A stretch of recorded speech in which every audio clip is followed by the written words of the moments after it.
Hey guys, it's been a day. So we're going to talk about MSRP, or manufacturer's suggested retail price.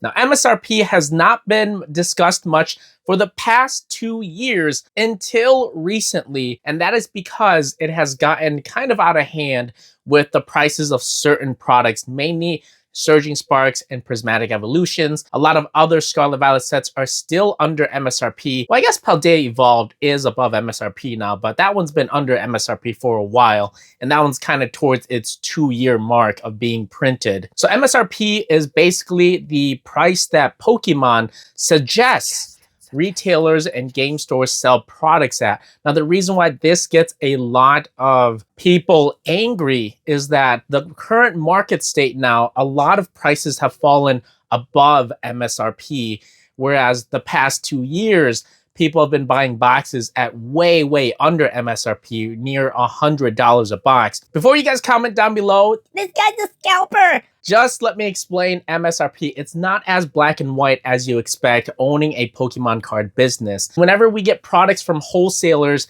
after release day, so not on release, after release, we get mainly 3 options here. Option number 1, we get products bundled together. So basically, I can get Surging Sparks booster boxes, but I'm gonna have to take some Paradox Tins and some Battle Decks and some Battle Academies with that product so that the warehouses can move some of their stuff and get it off of their books. That is called bundling. Suppliers will bundle products and say, hey, we will give you Surging Sparks as long as you take on all this other stuff that probably won't sell. So obviously, being a game store, you might have to mark up a lot of your products because the other stuff's not going to sell. You can probably give that stuff away as a tax write-off.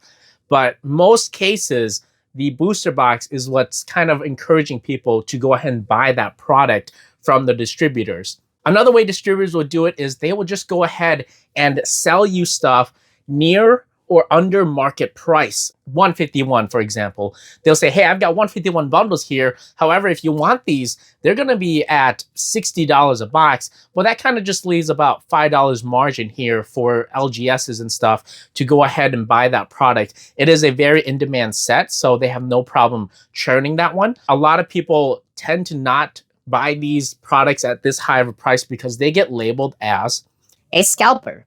I've seen a lot of people online throwing that word around to a lot of different channels, a lot of different stores. It's not as black and white as you guys would expect it. Even distros aren't selling stuff at wholesale to LGSs, so obviously they can't sell stuff at MSRP. And the third way that wholesalers will sell products to LGSs or other game stores is to say, hey, we'll give you this X amount of your allocation at wholesale price. Anything above this, we'll have to charge you additional, maybe even at market or under market price.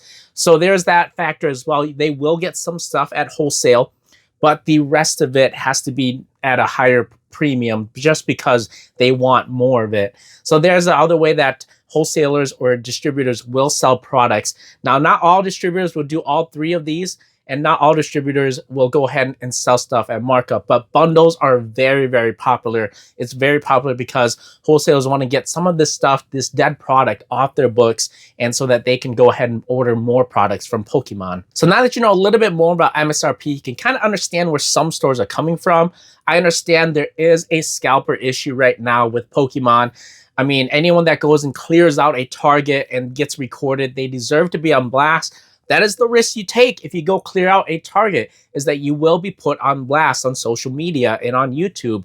So go ahead and put them on blast. The only thing I don't like is that if people are going to do that, they have to come from a perspective that's kind of outside the box. I think we should not resort to name calling, death threats, anything like that to these stores. End of the day, don't know what the reason is for them to go and do these desperate things. It could be that their business need some sort of liquidity or capital. We don't know. That's the part that we don't know. There is a scalper issue, but the overlying issue is that there is a surplus in demand and there is a deficit in supply. So if we can get both of those figured out, we can go ahead and get back to normal. The reason why I say that MSRP hasn't been brought up in the past 2 years is because LGSs have been selling products at near wholesale, like $100 a booster box. Most cases, you're spending about $95 for a booster box on top of free shipping. So a lot of LGSs have been taking massive L's the past 2 years, and not a single person that believes in MSRP now has been buying it at MSRP from LGSs for the past 2 years. MSRP is brought up quite substantially now, but before then, no one would go to their LGS and say, hey, you are selling these for too low of a price. I want to buy it from you at MSRP. I will say this as well. You can look at Target and Walmart. Even these big box stores aren't selling stuff at MSRP. There is a small markup on these.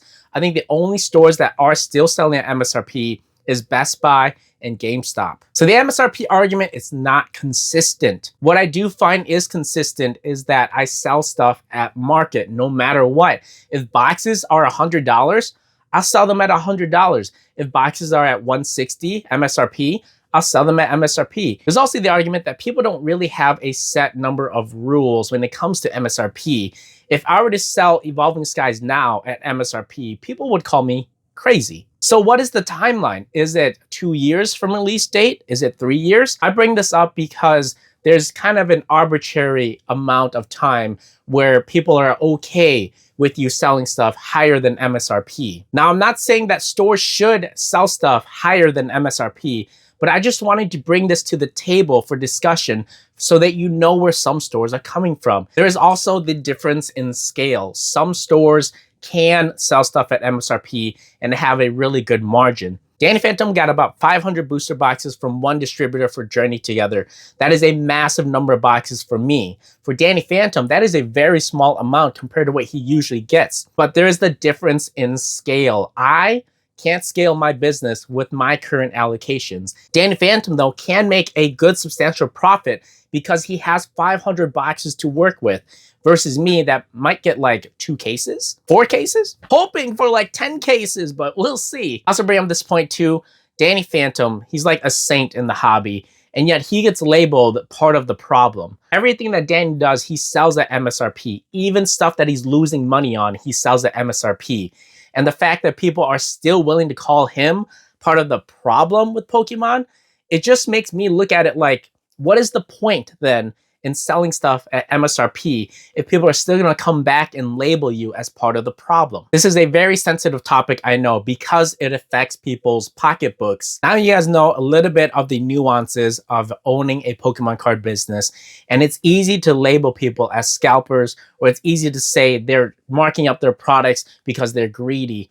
There's a lot behind the scenes that you just don't know. At the end of the day, I want to do what is best for my business. Some stores are locked in at MSRP no matter what terrible deal they get from their wholesaler. I don't want to be one of those people. I want to do what is best for my business so that my business can survive. Hopefully this brought a little bit of light into the MSRP debate, debacle, whatever, thingamabobber, making some random points here. Let me know in the comments below, what are your thoughts on MSRP, and has this shed a little bit of light into the Pokemon business world? Thank you guys so much for watching. I'll see you on the next one. Love you all. Peace.